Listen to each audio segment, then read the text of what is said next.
ئازیزانی ناوتی سڵاوتان لێبێت. ئەمڕۆ یەکەم ڕۆبەڕووبوونەوە لە نێوان هێزی پێشمەرگە و چەکدارانی داعش ڕوویدا لە سنووری پارێزگای مۆسڵ. ئەخۆمە سەرەتایەکە بۆ پێکدادانی تۆنتر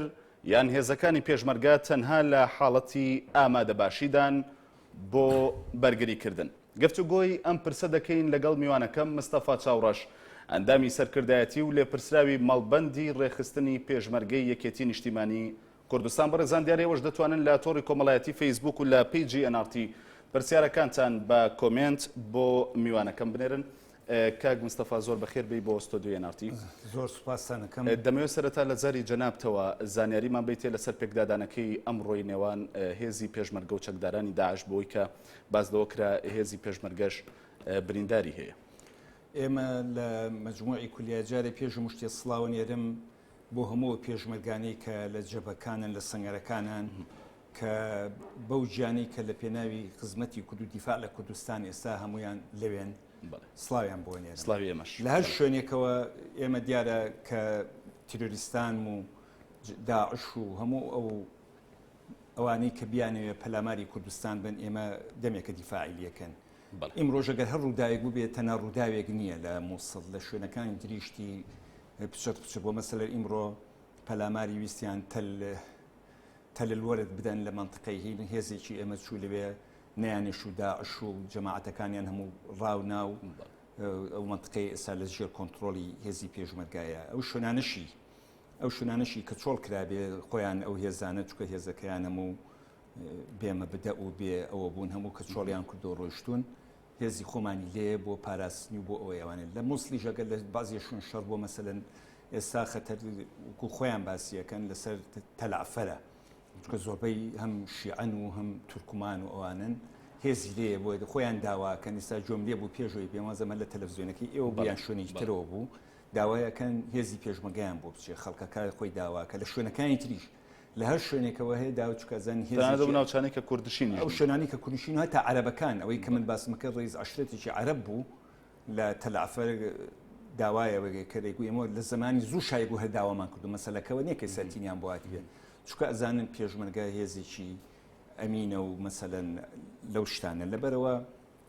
لە هەر شوێنێک ئێستا کە بیانوێ لەمز بە وەزئی کوردستانیان بە منطقانی خۆمان بگەین و شوێنێک کە خۆمانی لێن ئێمە دیفاعی لەکەین و لە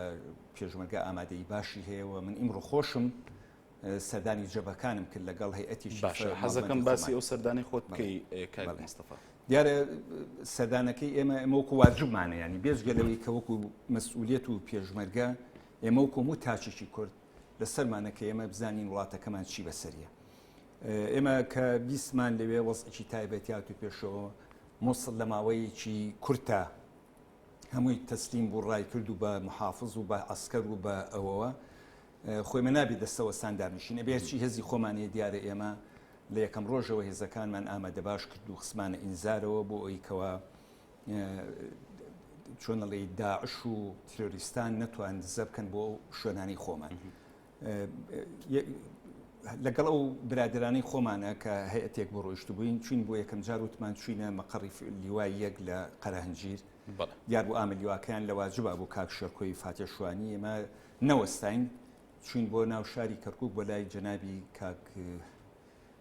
نەجمەدین محافزی ئەوێم لای دانیشتین لەسەر وەزەکە قسەمان کرد دیارە هەر ئێمەژنە خەڵکی تریش و هەیئەتەکانی تریش و مەسئولەکانی تریش هەموو بۆ پشت و پەنایەن ئاهاتن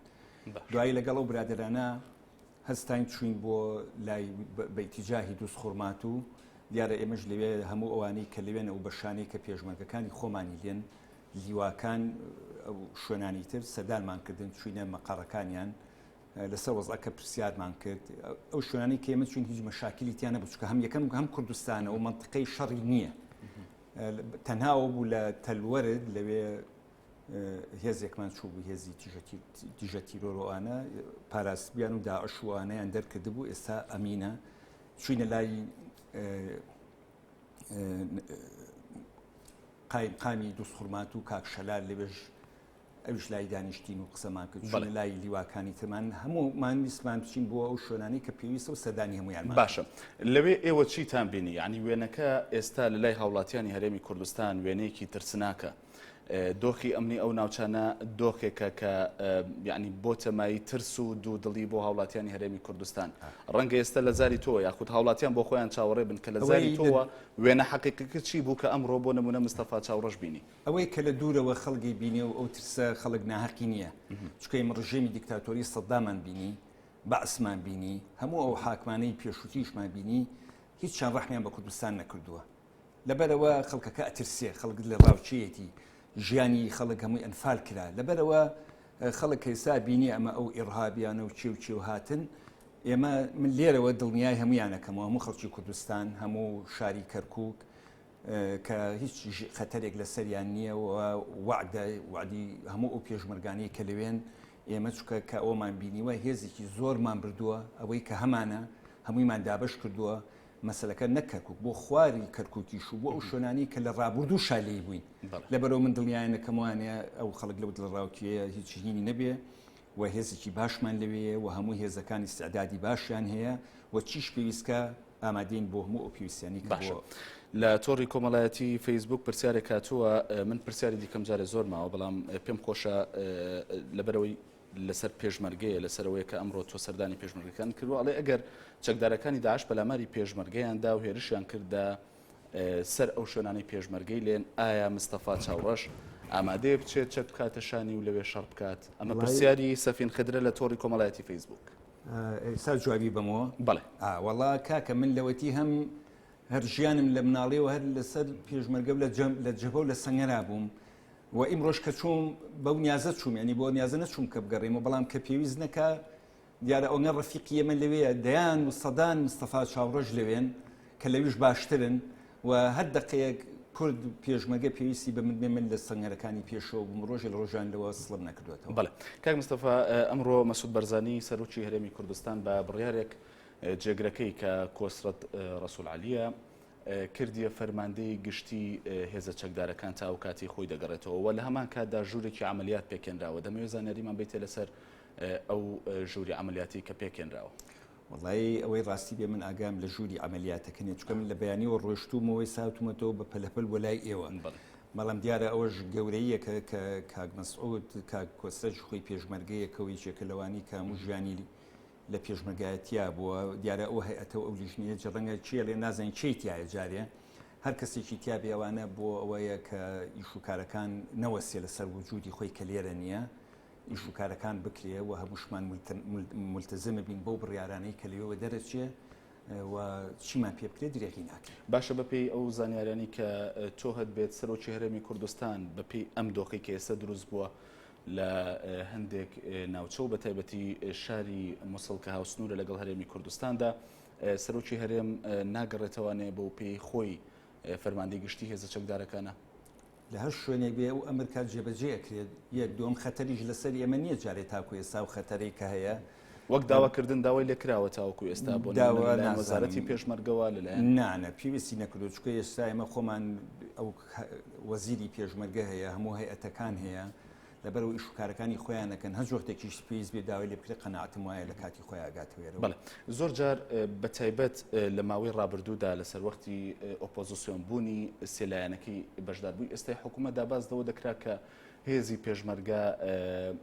وەکو پێویست پڕچەک و ڕێکخراو نییە بۆ حاڵەتێکی لەو جۆرەی کە ئەمڕۆ هەیە. من لە بەڕێستان دەپرسم ئایا هێزی پێشمەرگەی کوردستان توانای ڕوبەڕووبوونەوەی ڕێکخراوێکی وەکو داعشی هەیە؟ وڵا دیارە خۆی و سوالە وەجی هەیە بەڵام من دڵنیاتانەکەم لە ڕابردووشە ڕەنگە ئەم شتانی کە ئێستا ژەمانە نەمان بوو بێ بەڕووی ڕژێمی سەدام حوسێن بووینەوانە خۆ ڕاستە ئێمە هەموو ئەو پێویستیانی کە بۆ هێزێکی نظامی گەورە هەیە ڕەنگە ئەو شتانەمانۆکو پێویست نەبوو بێ کە ئۆپۆزیسیۆنی ژۆختی خۆی وگلیانی کردو ڕەنگە ئێستا ژۆکو پێویست کەم و کوڕیمانە بێ بەڵام هێزی پێشمەرگە بەو تفەنگی کە پێیەتی ئەتوانێت بەڕووی هەموو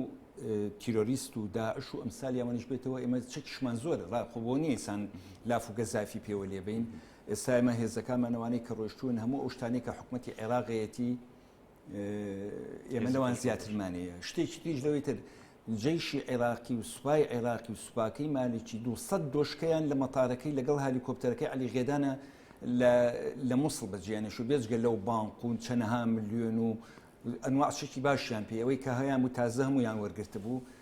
مەبادی و بیر و باوەڕ شەڕەکات تفەنگ مەسەلە نییە لەبەرەوەی بەوەی کە پێمانە بەرە ڕووی هەموو ناحەزێک و تیرۆریستانە بینوانێ بڵێ شتی باششمانەیە یارە من حەز ناکەم لێرە باسی کەم چکە بەڵامەوەی کە ئێمە هەمانە جێشی عێراقیش نیەتی بەڵام نەماقسۆتەی شۆ چکەی شا پێویستی نەکردووە پێویست نەبوو بەکاربێنرێ ئەوەی کە لە ماوەی ڕابردوودا ینی زۆر جێسەرنج بوو بۆ هاوڵاتیان سوپای عێراق لە بەرامبەر داعشدا هەڵدێت حاڵەتێکی سیر بوو بە نیسبەت هاوڵاتیانی هەرێمی کوردستانەوە ئەمە بۆ هێزی پێشمەرگەی کوردستان واریدە وڵی ئەوان هەڵاتون گوناحیەمەیتیان نییە ئێمە دەمێک بوو هاوارمانە کرد ئێمە خۆ بێزگە لەوەش ئێمە خۆشمان مشکلەمان لەگەڵ مالیکی و ئەمسالی مالیکی و حکومەتی مالیکی هەیە ئەوە لەوەتی هەیە بودجەی پێشمەرگەی بڕیەوە مەفروض ئێمە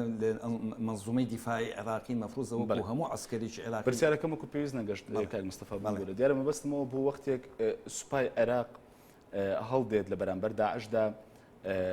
ئیمکانەتی ئەوەی نەبوو ڕۆبەڕووی داعش بێتەوە یان مەبدەئیەن ئامادە نەبوون پارێزگاری بکەن لەو شوێنەی کە هەیە مەبەستەکەی منیش ئەوەیە کە پێشمەرگە ڕوبەڕووی حاڵەتێکی لەو جۆرا بێتەوانێت کە بۆ نمونە نەتوانێت ڕوبەڕووی داعش ببێتەوانێ و هەڵبێت لە شوێنەکانی خۆی سوپاکەی عێراق سوپایەکی ترسنۆک و لەرزۆکە و هەمووی لەسەر ئەساسی بۆ معاش و پارە کردویانە جێشێکی مەبدەئی نییە گەر مەبدەئی وایە لە سەنگەرەکەی خۆیان چوار کەسیان شەهید دەکا لە شەڕا نەماندید بازی شوێن بۆشی نەچوون و خۆیان ئینهیاریان کردو ڕایان کردووە لەبەرەوە بەڵام هێزی پێشمەرگە ئەوە نییە لە بەردەسی ئێمە لە بەردەسی سەدامە هەڵناتین لە بەردەسی هەموو ئەوە ناحەزانەی کە شەڕی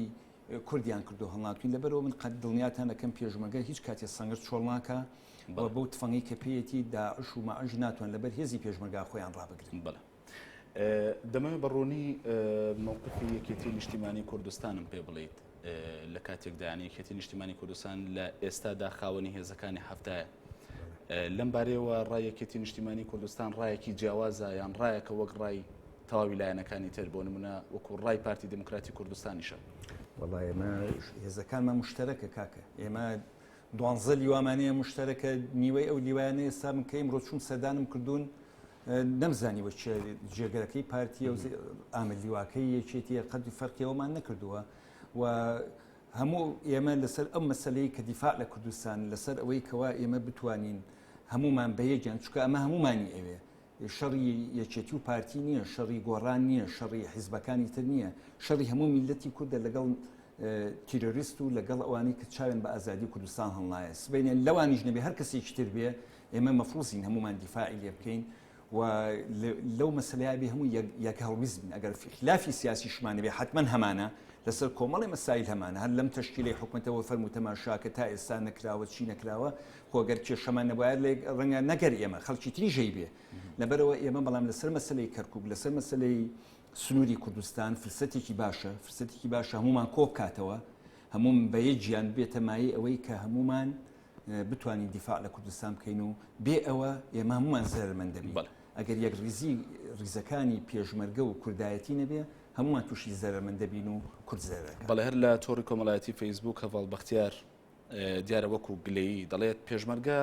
لە داعش ناترسێت هەر پێشمەرگە بوو دڕندەترین ڕژێمی ڕاونا پێشمەرگە زۆر پیرۆزە گلەیەکەی ئەوەیە دەڵێ بەڵام تەنیا لەم کاتانەیە لەم حاڵەتانەیە پێشمەرگەیان بیر دەکەوێتەوانێ تا چەند ڕەوایەتی بە بەم گلەیە یاخود بەم گلەیانی کە پێشمەرگە دەیکەن ئەو گلەیە وانییە چونکە پێشمەرگە قودسیەتی خۆی بە هەیە قسەکەی ئەمیشەر ئەوەیە ینی قودسیەتی مەقسێتیانی ئەرکی پێشمەرگە پیرۆسترین پیرۆزە زۆر پیرۆزە بەڵام لە عینی کاتشا خۆ ئەگەر پێشمەرگە ئێستا زوروفێکی تایبەتیات و پێشەوە ڕەنگە هیچ لەو شتانە بێت کە بۆ معاش بێت ڕەنگە پێویستی و سەزەماتەکەشی وەکو خۆی نەبێ بەڵام ئێمە بێ هەمومان هەوڵ بین ئەوە چارەسەرکەین و لەبەر ئەوە ئێمە نابێت جوێلەوە بگرینە گەسبێنێ وەختی خۆشی کە خەڵک پێشمەرگە بۆ ئەو پێشمەرگانەی کە ئێستا لە جەبهەکەن معاشیشیان نەبوو پارەشیان نەبوو لە سەنگەرەکان شەهید دەکران ئێستاش پێشمەرگە بەو نەفەسە پیرۆزەوە ئیژەکە بەڵام قسەکانیشی ئەگەر بۆ ئەوە نیە لە ڕۆژگاری ناڕەحەتێت چکە دەمێکە پێشمەرگە خۆی لە سەنگەرایە پێشمەرگە واجبەکەی ئەوەیە لەبەرەوە من بەڵام پاپشتی گلەکانی ینی گلەکەی حقیقیایە بن بەڵام نەک ئێمە لە ڕۆژی ئەوەی پێویستیا بیرمانەکەوێتەوە ئەوە منەوە تەیدیەوەی ناکەم بەڵام تەیدیەوە یەکەم کە پێشمەرگا بێ عیلاجی چارەسەری بۆ بکەین معاشی چاکەین یعنی هەم ئەم قسەن ڕوون دەم لە هەموو مەسئولینی کووردا لە سەرۆکی هەرێمەوە تا ئاخر کەسی بیرێک لە ژیانی پێشمەرگە بکەینەوە پێشمەرگە کەمتری معاشی هەیە پێشمەرگە مستەلزەماتی ئەمەی کە بۆ ئیمڕۆ پێویستە لە چەک لە تەقەمەنی لە شتانی کە هەیە ئەوەی کە هەمانە زیاتری بکەین بۆی کە بەڕووی نەک ئەم داعشوانە دەوڵەتانی گەورەش بێتە سەرمان کە بتوانین دیفاعی بەڵێ کاک مستەفا لە ئێستادا حەجمی ئەو هێزەی کە ڕەوانە کراوە چەندێکەوە بە دیاریکراوی شوێن ئەو شوێنانی کە پێشمەرگەی تێدا جێگیر کراوە وەڵا بستێک نییە پێشمەرگەمان لێدا نەبێت کە بە نقطەی زۆفی بزانین بە شوێنێکی بزانین کە دزێلەوە بکرێ و لە هەموو ئەو شوێنانە ئێمە هەرچی هێزیشمان هەیە بێجگە لە هێزێکی احتیات کەمانە هەموویمان بردووە لە جەلەولا و خانەقین و سعدیەوە تاکو حدودی فیشخابوور ئێمە هێزمان لێداناوە بەرامبەر هەموو ئەگەرێک و ڕووداوێک بە تایبەتی تەرکیزمان لەسەر منطقەی کەرکووکە چکە ئەوە تاریخیان کێشەمانە لەسەری لە تاریخی لە 1920 و حکوومەتی عێراقیەوە تاکو ئێستا ئێمە لەسەر کەرکووک کێشەمانە لەبەرەوە ئێمە زۆر بە قودسیەتەوە تەماشای کەرکووکەکەین و گیانی خۆمان و هەموو شتێک تەرخانەکەین بۆ ئەوەی کە دیفاع لەوە بکەین دیسانە و لە جوابی ئەوە من دڵنیایەکەم کە هیچ خەتەرێک لەسەر کەرکووک باشە قسەیەکە بوو لەسەرەوەی کە پێشمەرگە ئیتر کە لەوێت جێگیر دەبن ناگەڕێنەوە ئەمە هەرێمی کوردستان وەکو هەلێک تەماشای دەکات بۆ دەستخستنەوەی ئەو ناوچان وەڵی کاکە من وەکو ڕئی شخصی خۆم ئینسان لە هەموو هەلێگەبی ئیسیفادە بکە فرسەتێکی تاریخی هاتوۆتە پێشەوە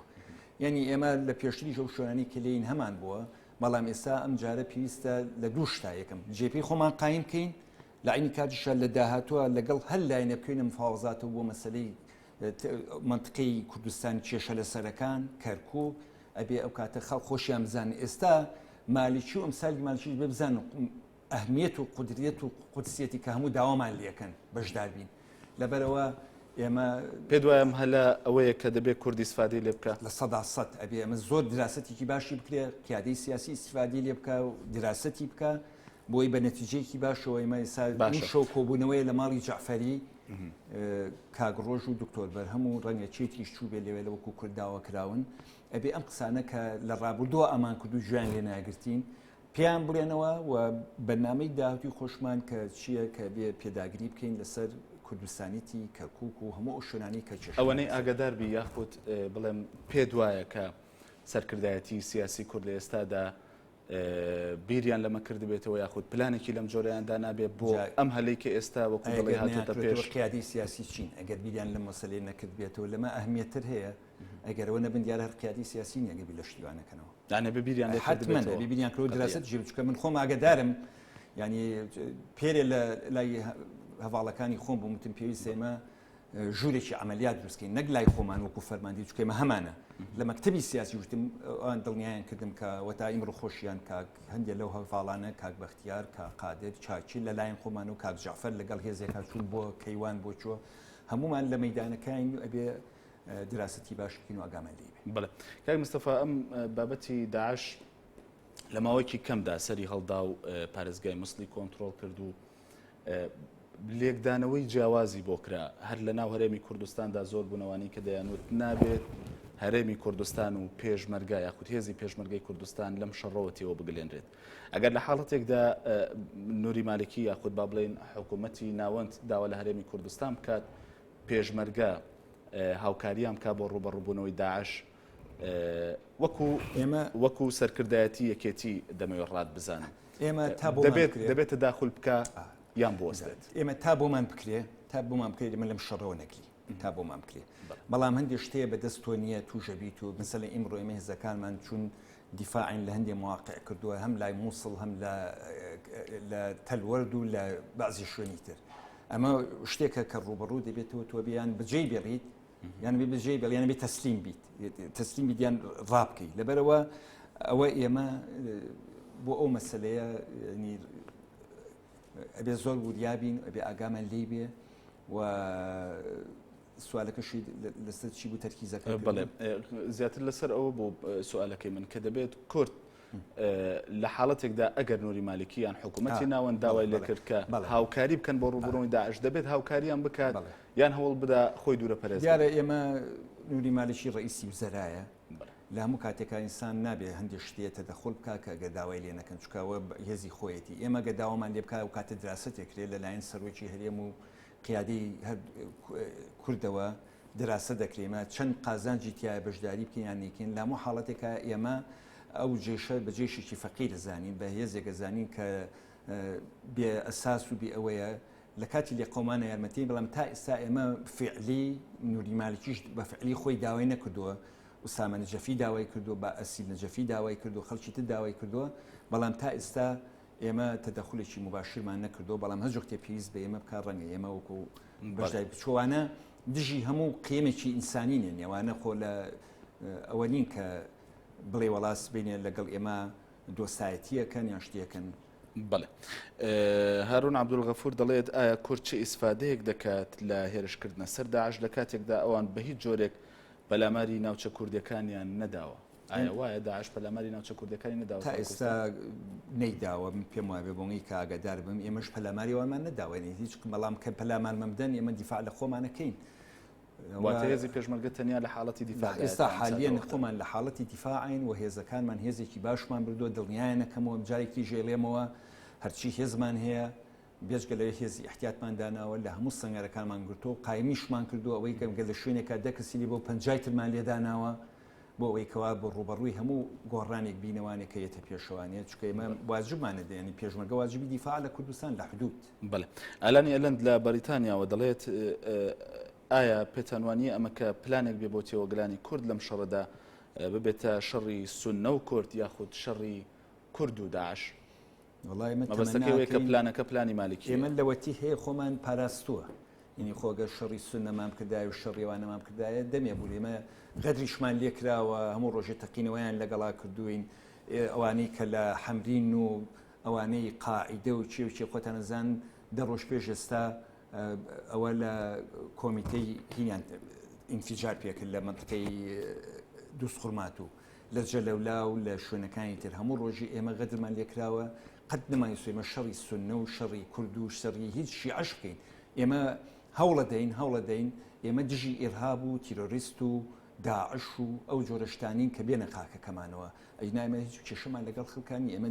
کێشەی ئێمە لەگەڵ حکومەتی مالیکی لەسەر مادەی 140 و لەسەر حقوقی پێشمەرگە و لەسەر ئەو شتانی و لەسەر کەرکووکە ئێمە تێرمان خواردووە لە شەڕ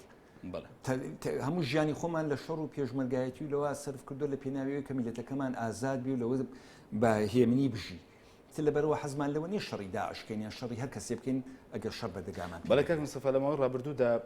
یەکێتی نیشتیمانی کوردستان و پارتی دموکراتی کوردستان لەسەر نوری مالکی تەنانەت لەسەر هەڵوێستەکانی تەنانەت لەسەر لیستی دەوڵەتی یاسا ڕای جیاواسە بووە بەردەوامێکیتی نیشتیمانی کوردستان نزیکتر بووە چەند هەنگاوێک نزیکتر بووە لە پارتی دموکراتی کوردستان لە شیعەکان بە شێوەیەکی گشتی بەڵام لە ئێستادا ئەوەی نوری مالکی داوای دەکات ڕاگەیاندنی باری نائاساییە لە هەموو عێراقدا کە ئەمەش حتمما خەتەریاتی خۆی هەیە بۆ هەرێمی کوردستان و بۆ تەواوی عێراق لە حاڵەتێکی لەم جۆرەدا یەکێتی نیشتیمانی کوردستان تا چەند پشتگیری لە داوایەکی لەو جۆرەی نوری مالکی و شیعەکان دەکات لەوە ژەر خلافیان هەیە سا نوری مالکی داواکە کەوا باری نائاسایی ڕابگەێنرێ ڕئیسی پەرلەمان ئەڵێ کاتی نییە شیعەکان هەندێکیان ئەڵێن کە ئەڵێ ئێمە دژی ئەوەی باری نائاسایی ڕابگیرێ ئێمەش بەش بە حاڵی خۆمان ئێمە ئەوەی کە عیلاقی بە خۆمان بێ ئێمە خۆمان بڕیاری نائاسایی خۆمان دێ مالیکی بۆ ئەوە نییە بڕیارەدایان نایدا ئێمە کە وەزئی کورد و وەزئی پێشمەرگە وەزئی وڵاتەکەی خۆمان گەشتەوەی کە باری نائاسایی ڕابگەێنین ئەوە لەلایەن سەرۆکایەتی کورد و سەرۆکی هەرێمەوە بڕیارە دێن پێویست ناکات بەڵام ئێمە دیفاعی خۆمانەکەین باری نائاسایی سەخۆ باری نائاساییە چیە باری نائاسایی نیە هەموو جێژ لە ئینزارا بێ باری نائاسایی ئەوە نییە کەوا بەرەمبەر یەکگوستاوی و نازانێکی شەڕە بێ ئەی باری خۆی تر ئەوە نیە خودنیا ناخواگە باری دەرە ڕاگەانی باری نائاسایی ئەوەی کە وەکو سلبیا تەماشا دەکریان ئەوەی هەموو دەسەڵاتەکان دەچێتەوە بۆ یەک شەخص پەرلەمان و هەموو دامەزراوەکانی تریانی شەرعیەت لەدەست دەدەن تەنها شخصێک دەتوانێت تەواوی هێز بجوڵێنێت لە سەرتاسەری وڵاتدا دەتوانێت بڕیاری هەڵوەشانەوەی تەنانەت پارێزگا و هەر شتێکیانی لە دەستوری شارۆی اتفاقانەی کە ئێمە کردومان هەزار باری نائاسایی ڕابگەین و مالیکی باری نائاسایی ئێمە ئەمە لە سەرۆکایەتی هەرێمە وەرگین قائیدی قواتیەوە تا ئێستا کارکۆسەتی کردو بە جێگری خۆی هەموو دەسەڵاتێکی یاوەتێ بۆ چییە ئەوە ئێمە خۆمان بڕیاردەین مالکی بۆی نییە باری ناسایی بۆی مەڕات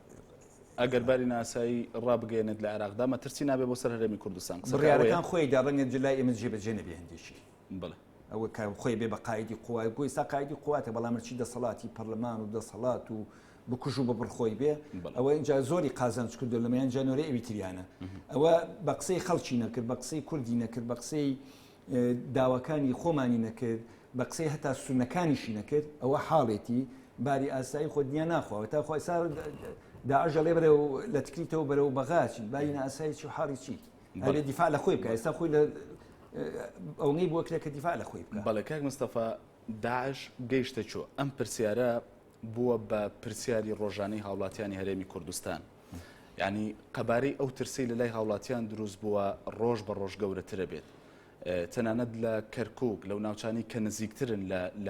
لەو دۆخەی کە دروست بووە ئەم ترسە حەجم و قەبارەیەکی گەورەی هەیە تۆ بەرپرسێکی سەربازی لە ناو هێزی پێشمەرگەی کوردستاندا و ئەندامی سەرکردایەتی یەکێتی نیشتیمانی کوردستانی ئەم حەجمە بۆ هاوڵاتیان یاخود گەورەی حەجمی ئەم ترسە بۆ هاوڵاتیانی هەرێمی کوردستان پشتڕاست دەکەیتەوە یان قسێکی ترت من جارێکی شەرەواڵێ وانێ تەسیری داعش و هەڕەشی داعش خۆی داعش ئەوەم نییە شتەکە گەورە کراوە مەسەرم بۆ نمونە دوێنێ دوو سیارە هاتوتە عەباسیە کوێ شوێنێکە لەو لا ڕاضوانەوە قەمەرەیە یەکیان تەکسی بۆینە خەڵکەکەی تر خۆی ورەی بەراوە ڕۆشتووە بۆ حەویجە دە 15 سیارە بوو ناتوو بەناو شارەکە جولیان کردو نەتەقیت یا بوو نەشتیا بۆ هێزەکەی خۆی بڵاوی لێ کردووە لەبەرەوە هێزی ئێمە هی ئەوە نیە لە بەرامبەر داعش و ماعش و ئەوانە کە بتوانێت ئەوە بێ ئێمە دڵنیایەکەمەوە هەم بۆ کەرکووک هەم بۆ ئەترافی کەرکووک هەم بۆ هەموو کوردستان خەتەری داعش لەسەر ئێمە نییە و هیچ حسابی ئەوەی لەسەر نەکەن بەڵام بۆ بە شتێک و دیێوەزمەیەک خەڵک هەمووی ئێستا باسیەکە دیارە خۆوانی ژەر بە تەنیا نین کاکە ئەمە شەڕی دەوڵەتانە شەڕی ئیقلیمیە شەڕی خەلیج و سعودیە و قەتەر و چێ ئەمە نایەنێ ئەو وڵاتە شیعی کە هەیە ئیستیقرار بکە و ئەوانش باش عملیان نەکردووە لەبەرمە نەتیجەکەی بەڵێ زۆر سپاس بۆ مستەفا چاوڕەش ئەندامی سەرکردایەتی و لێپرسراوی مەڵبەندی ڕێخستنی پێشمەرگەی یەکێتی نیشتیمانی کوردستان سوپاس دەکەین کە میوانی دیوی دووەمی هەواڵ بووی زۆر سوپاس بۆ ئێوەش ئەزانێ ناوتی زۆر سپاس بۆ ئێوەش کە تاوەکو ئێستا بینەری بەرنامەکە بوون کاتێکی خۆش